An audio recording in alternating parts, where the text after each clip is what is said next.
오늘 주제는 이제 세 가지입니다. 사실 시간이 짧아가지고 하나하나를 깊숙하게 뎁스 있게 말씀을 못 드릴 것 같고요. 이제 앞서 이제 법술 대표님께서는 이제 어플리케이션 관점, AI, AX 관점에서 말씀을 해주셨다면 저는 그거보다는 좀 인프라 관점에서 좀 말씀을 드리려고 합니다. 첫 번째 이제 넥스트는 저희가 이제 2년 전부터 차세대 클라우드 플랫폼 개발하고 있고요. 그거에 대한 간단한 소개할 거고요. 두 번째는 이제 작년 국정원 화제 이후로 DR이 엄청나게 지금 화두가 되고 있죠. 그 DR에 대한 얘기, 마지막 이제 다 알다시피 AI, AX 내용 간단하게 말씀드릴 수 있도록 하겠습니다.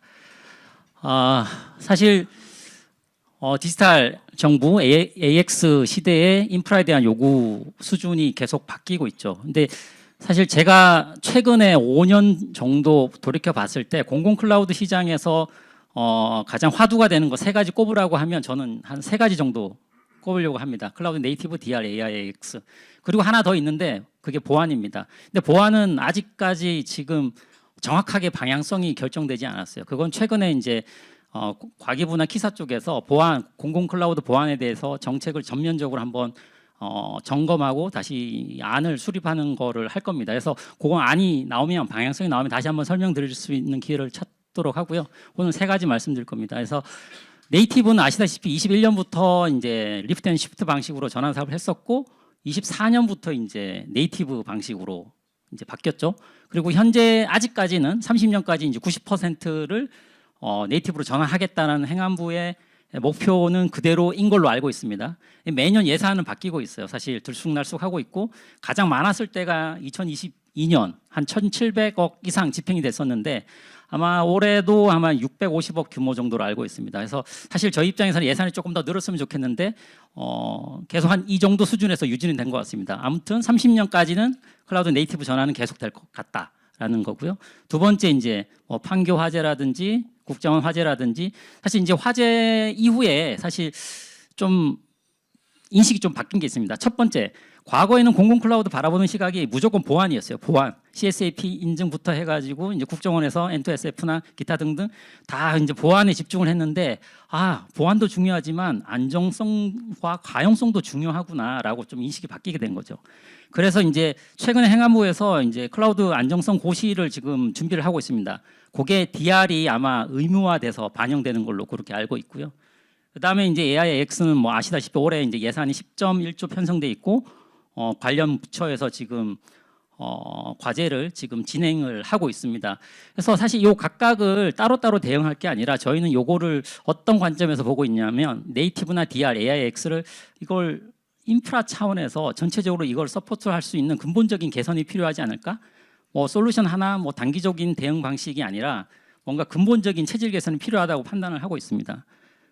예, 갑자기 공사 사진인데요.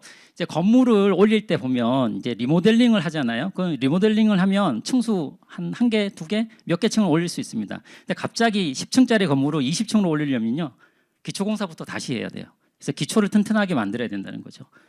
그래서 KT 클라우드에서는 이 기초를 튼튼하게 만들기 위해서 넥스트라는 차세대 플랫폼을 지금 만들고 있고요. 곧 오픈할 예정입니다.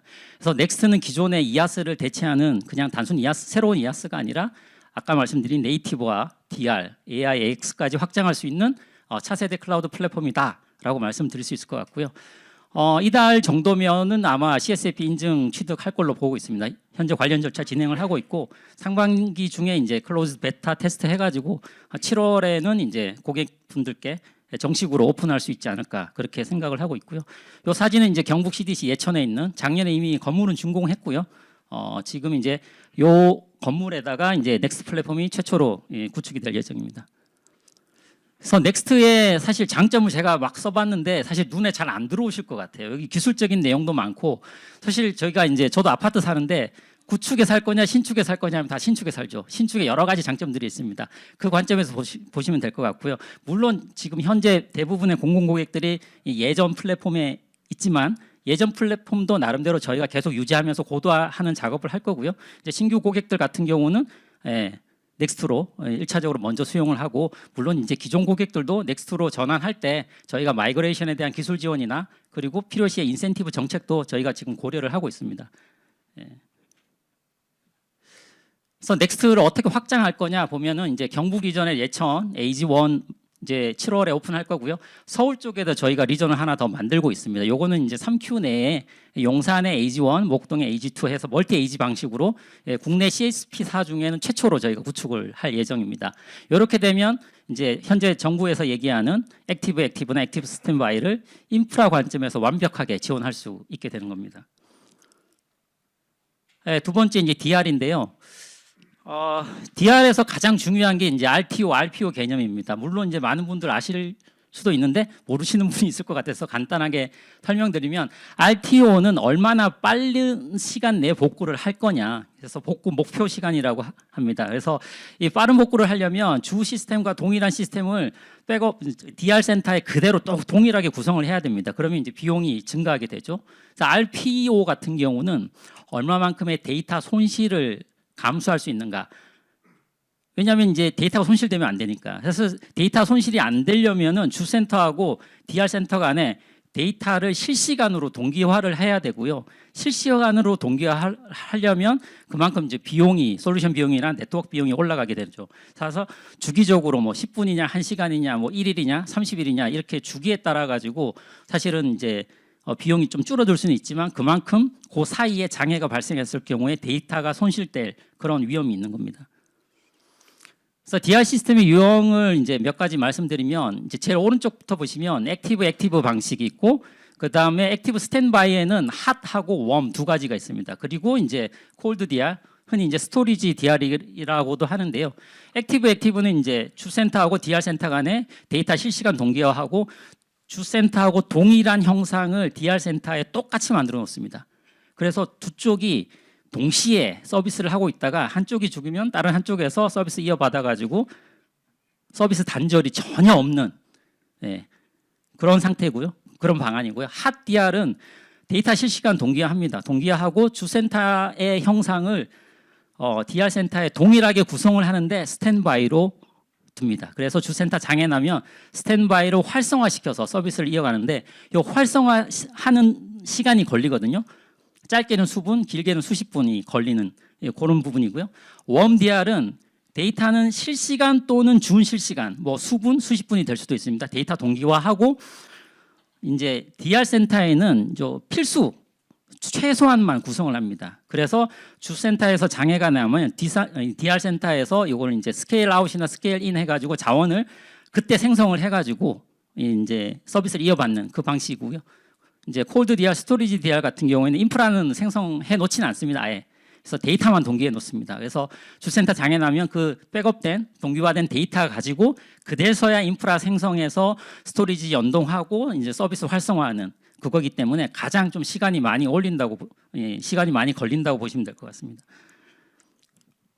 그래서 이 아키텍처인데요. 이 아키텍처는 사실 액티브나 액티브 스탠바이나 크게 다르지는 않습니다. 주센터하고 DR 센터의 형상을 이제 동일하게 가져가고, 요건 스탠바이인데 스탠바이 같은 경우에는 요게 이제 VM이 정지 상태. 그래서 사실은 요 주센터에 있는 VM의 이미지를 DR 센터에 복제해서 주센터가 장애 나면 이제 스케일 아웃 해가지고 이제 활성화 해가지고 서비스를 가져가게 되고요. 물론 이제 DB나 NAS나 이런 것들은 다 이제 동기화를 하게끔 되어 있습니다. 요 자료는 요 내용 이제 행안부에서 최근에 이제 안을 수립했죠. 안정성 고시에 대한 내용입니다. 정보 시스템 등급 분류하고 이제 등급별 DR 목표와 RTO DR 방식이 다 명시가 되어 있습니다. 그리고 백업 훈련이나 SLA까지 의무화하는 내용이 들어가 있는데요. 사실 정보 시스템 등급이 지금도 1등급부터 4등급까지 있습니다. 근데 이 DR을 위해서 정보 시스템 등급을 A1부터 A4까지 재분류를 합니다. 사실 요거 산정하는 기준도 조금 바뀌었습니다. 이번에 새로 이제 강화된 게 국민 영향도 70%, 기존에는 업무 영향도 40%였거든요. 아마도 요거는 작년 국자원 화재 때문에 국민들이 너무 불편을 겪어가지고 국민 영향도 70%로 이렇게 대폭 상향한 것 같고요.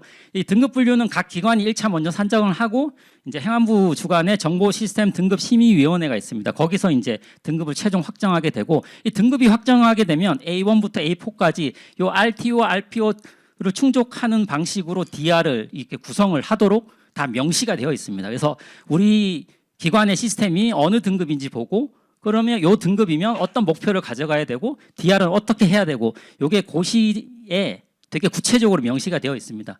그리고 연 1회 DR 훈련 다 해야 되고요. 그다음에 이게 SLA나 이런 것들이 다 계약에 반영이 되어 있어야 됩니다. 그래서 KT 클라우드 DR은 어떠냐? 사실 DR에서 제일 중요한 게 세 가지가 있습니다. 첫 번째 인프라 DR 센터, 물리적인 센터 있어야 되죠. 그 다음에 두 번째는 뭐냐면 데이터를 동기화해야 됩니다. 동기화하고 있는 할 수 있는 솔루션이나 상품이 있어야 되고, 이 세 번째는 이제 운영이죠. 아까 말씀드린 백업이나 복구 훈련에 대한 부분.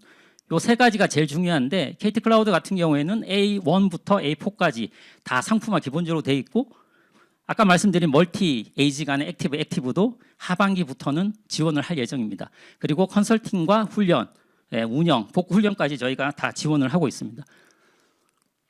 그래서 뭐 특징을 다시 말씀드리면 멀티 에이지 기반의 초저지연 DR 인프라, 그래서 용산하고 목동 간에 액티브 가능하고요. 그 외에도 사실은 저희가 아까 뭐 대표님도 말씀하셨지만 데이터 센터가 14개가 있습니다. 그래서 DR 센터로 활용 가능한 클라우드 센터가 여러 개가 있고요. 그 다음에 수도권 데이터 센터 간에는 이제 원IDC라는 이제 백본 네트워크로 다 연동이 되어 있습니다. 그래서 저희가 자체 측정하기로는 이제 5ms 내외가 되어 있고요. 경쟁사 같은 타사 같은 경우에는 한 10ms로 저희는 추정을 하고 있습니다. 그리고 이제 백업도 저희가 사실 백업 솔루션을 이제 국내 1위 솔루션을 저희가 상품화해서 쓰고 있습니다. 뭐 안정성, 성능, 뭐 속도, 그다음에 보안 이런 부분에서 타사 대비 다 강점이 있고, 그리고 또 중요한 게 사실은 항상 솔루션 도입하면 고민하는 게 운영이잖아요. 저희는 풀 매니지 서비스 제공합니다. 설계, 구축, 운영까지 다 하고요. 그리고 장애 발생하면 저희가 원인 분석하고 트러블 슈팅하고 하는 부분들 저희가 직접 다 진행을 하고 있습니다. 네, 재복구 훈련 절차 저희 몇몇 기관들이 이미 요 체계로 저희가 훈련을 매년 정기적으로 진행을 하고 있습니다. 예, 국자원 작년 이제 화재 복구 사례를 잠깐 말씀드리면, 작년에 이제 국자원 화재 났을 때 대구 PPP로 이전해서 복구한 시스템이 총 13개입니다. 13개. 예, 대구 PPP에는 저희뿐만 아니라 삼성하고 NHN 클라우드도 같이 서비스를 하고 있고요. 저희가 13개 중에 7개를 이전 구축을 했습니다. 예, 타사보다 가장 빠르게 TF 구성해서 대응해서 가장 빠르게 완벽하게 복구를 했습니다. 제가 왜 이 사례를 말씀드리려면, 이 말로만 하는 게 아니라 실제 복구를 해본 실전 경험을 갖고 있다는 거죠. 예. 근데 이제 우리의 공공 고객분들의 에즈이즈 현실은 어떠냐? 사실 DR 거의 없습니다. 거의 없습니다. 백업들 주로 이용하고 계시고, 백업 중에서도 이제 로컬 백업이 있고 원격지 소산 백업이 있는데, 사실 소산 백업도 의무사항은 아니거든요. 그러다 보니까 저희가 전체 고객 중에 소산 백업을 이용하고 있는 고객이 채 10%도 되지 않습니다. 사실은 제일 큰 게 예산 비용 이슈. 사실 이제 예산이 대부분 신규 구축 예산 위주로 좀 배정이 되고, 이런 이제 DR이나 백업이나 운영 예산은 좀 제한적으로 좀 배정이 되거나 아니면 우선순위에서 아예 뒤로 밀리는 경우가 있고요. 그 다음에 이제 법적 의무 기준이 이게 좀 명확하지가 않습니다. 사실은. 그래서 재복구는 뭐 공고 수준이고 뭐 기관 자율에 맡기는 약간 그런 애매한 그런 상황이 있는 거고요. 이게 좀 전에 말씀드렸듯이 다 이 의무화가 됩니다. 의무화가 되면 여기 계시는 분들이 고민해야 될 게 엄청나게 많아져요. 아까 말씀드린 정보 시스템 등급 다시 분류해야 되고요. 목표 수준 정의하고 리전 센터 확보하고 네트워크 이중하고 뭐 훈련 계획 수립하고 감사 대응하고 이런 여러 가지 기타 등들의 부대 업무들이 다 생겨나게 되고요. 사실 해당 기관에서 이 모든 걸 다 할 수 없죠. 예. 그래서 파트너가 필요한 거고, 그래서 KT 클라우드가 앞서 말씀드렸듯이 상품, 컨설팅, 운영, 훈련까지 다 지원이 가능하다 그 말씀을 드리는 거고요. 이 부분은 이제 최근에 국가인공지능전략위원회에서 발표한 내용인데, 요 내용 중에 상당 부분이 앞서 말씀드린 이제 행안부 안정성 고시 내용들이 여기 다 반영이 돼 있고, 참고로 이제 국자원 대전센터는 30년까지 폐쇄하는 걸로 돼 있습니다. 그리고 하나 더 말씀드리면 데이터 중요도에 따라서 C등급은 정부 공공 데이터 센터, 그다음에 이제 SO 등급은 민간 클라우드로 이관하는 걸로 이렇게 반영이 돼 있고요. 참고로 올해 이제 최근에 그 재복구 시스템 구축 사업 설명회가 있습니다. 행안부 니아에서 주관한 설명회 있었고, 총 예산이 3,400억이고 뭐 ISP부터 해서 좀 중요 시스템들은 올해부터 당장 액티브 스토리지 DR 사업을 진행을 할 예정이고요. 액티브가 총 13개인데 이 중에 3개 시스템은 민간으로 전환해서 DR 센터 구축하는 걸로 다 결정이 됐고 상반기에 ISP, 하반기에 이제 구축 작업이 진행될 예정입니다. 제가 이 말씀을 드리는 이유는 향후에 일반 공공기관이나 지자체에서도 DR이 다 아마 정보 시스템 등급에 따라 가지고 다 필수가 되거든요. 준비를 해야 된다는 그 말씀을 드리는 거고요.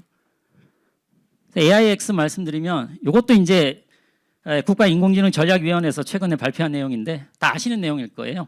AI 고속도로 구축하고 독자 파운데이션 모델 확보하고 국산 AI 반도체 뭐 이런 걸 통해서 AI 생태계 종설하고 이 생태계 기반으로 산업 AX, 공공 AX, 지역 AX 앞으로 이런 쪽으로 엄청나게 이제 예산이 많이 배정되고 사업도 많이 나올 거고 저희도 이제 지금도 하고 있지만 앞으로도 이런 다양한 사업에 적극적으로 참여해서 기여할 수 있는 부분들 찾아보려고 하고 있습니다. 그래서 이제 정부의 정책 방향이 향후에 AI 계속 드라이브 할 거고 그러면 우리 기관에서도 AI를 도입을 했으면 하는데 고민사항이 많죠. 조직, 인력, 뭐 보안, 비용, 그다음에 이제 결과물에 대한 효과성 이런 부분들 고민이 많습니다. 근데 앞서 이제 법틀 대표님께서도 말씀하셨지만 특정 솔루션 하나 도입한다고 이 모든 부분들이 해결되는 건 아니에요. 제일 중요한 게 뭐냐? 첫 번째 제가 이렇게 파란색으로 표시했는데 AI 도입의 전 여정을 함께 할 수 있는 신뢰할 수 있는 파트너를 선정하는 게 가장 중요하다. 그게 바로 KT 클라우드가 아닌가 저는 생각을 하고요. 요거는 이제 AI 플랫폼에 대한 설명입니다. 넥스트 기반으로 저희가 AI 파스 영역에 브랜딩을 AI 파운드리로 해서 AI 서비스를 개발하기 위한 데이터 전처리나 학습, 배포, 옵스 기능, API 기능, 기타 등등의 기능들을 저희가 제공을 하고 있는데 사실 요거 하나만 해도 한 세션으로 별도로 해야 돼서 사실 요거는 좀 다음번에 기회 되면 따로 말씀드리도록 하고요. 그래서 AI 파운드리 기반으로 이제 각종의 서비스, AI 솔루션이나 에이전트를 올리는 구조로 되어 있습니다. 파운드리 특장점입니다. 성능이나 개발 편의성, 보안성, 비용 뭐 여러 가지 장점이 있죠. 사실 제가 이거를 하나하나 설명을 해봐야 사실 의미는 없을 것 같고 저희하고 한번 POC 하면서 이러한 특장점들이 정말 사실인지 한번 같이 확인해 보는 것도 좋을 것 같습니다. 그래서 사실 KT 클라우드는 최근에 AI가 화두가 되기 전부터 GPU 애저 서비스를 2019년부터 제공을 해오고 있습니다. 고성능 컴퓨팅 사업이라고 해서 진행을 해오고 있고 이미 이제 국내 500여 개 산학연에서 활용을 하고 있고 작년에 이제 태국 소버린 AI 모델도 KT하고 같이 해서 수출을 한 경험이 있고요. 그리고 이제 앞서 이제 대표님께서 인사 말씀하셨죠. 사실 고객한테 제안하기 전에 우리 먼저 스스로 AX 혁신을 해야 되지 않겠냐 해가지고 엄청나게 저희가 회사 차원에서 많은 일들을 하고 있습니다. 조직이라든지 교육이라든지 각종 지원 정책이라든지 많은 부분은 바뀌고 있고 작년에 한 68개 과제 수행하고 있고 올해도 추가적으로 발굴을 해서 계속 진행을 하고 있습니다. 작년 하반기에 그 저희 AI 전략 사업 담당 이모님께서 한 발표한 내용이 있는데요. 유튜브 영상을 보시면은 제가 링크만 걸어놨는데 시광학에서 요 세부 과제에 대한 내용들 직접 확인하실 수가 있습니다. AI는 혼자서는 할 수 없습니다. 여러 생태계가 있죠. 생태계의 주요한 파트너들과 계속 협업하는 체계를 가져가고 있고 계속 확장을 지속적으로 해 나가고 있습니다. 제가 여러 가지 말씀드리는데 딱 세 가지. 저희가 차세대 플랫폼 신축 아파트 지금 짓고 있다. 그 다음에 이제 액티브 지원하는 멀티 에이지 저희가 하반기에 제공할 수 있다. 그리고 AX 하는 데 있어서 가장 중요한 게 뭐다? 파트너 선정. KT 클라우드가 바로 그 파트너가 아닌가 생각합니다. 이상 마치고 다음 Q&A로 진행하도록 하겠습니다. 감사합니다.